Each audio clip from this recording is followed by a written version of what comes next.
ఏం మార్చలేదు, అదే సిస్టమ్, అదే కథ.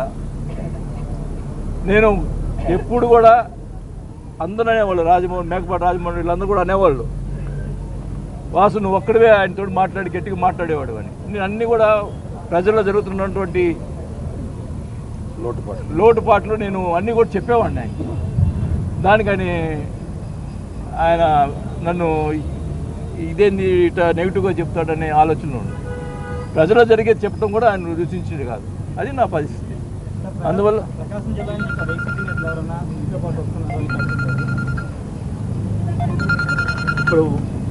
ఇప్పుడు నేతలు అంటే ఇప్పుడు ఎమ్మెల్యేలు తీసుకుంటామంటే దానికి మాట్లాడేదానికి సిద్ధంగా ఉన్నాం. బట్ ఎమ్మెల్యేలు రాజీనామా చేసి రావాలనే పరిస్థితి ఉన్నట్లుంది. మరి అది నాకు కరెక్ట్గా ఐడియా లేదు. ఒకవేళ ఏమన్నా అవసరం అయితే నేను తీసుకొచ్చేదానికి సిద్ధంగా. నాకు తెలియదు. ఇప్పుడు ఉదయ్ భాను గారు కూడా రేపు 22 చేరుతున్నారు.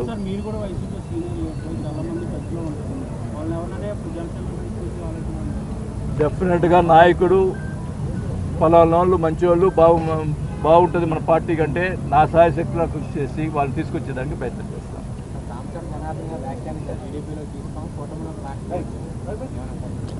ఇప్పుడు ఆయన ప్రయత్నం ఆయన చేస్తాడు, మనకేం లేదు. నాకు ఇప్పుడు నేను ఒక్కటే చెప్పాను, మొన్న ఈ మధ్య కొన్ని 5 yearsలో జరిగిన అవినీతి ఏదో పెట్టారు.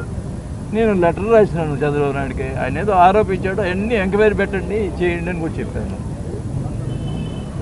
కావాలని ఆరోపణలు అనేది కరెక్ట్ కాదు కదా. ఏదన్నా ఇంకా వదిలేసాం, ఇంకా అయిపోయింది. అందరు కలిసే పనిచేస్తాం.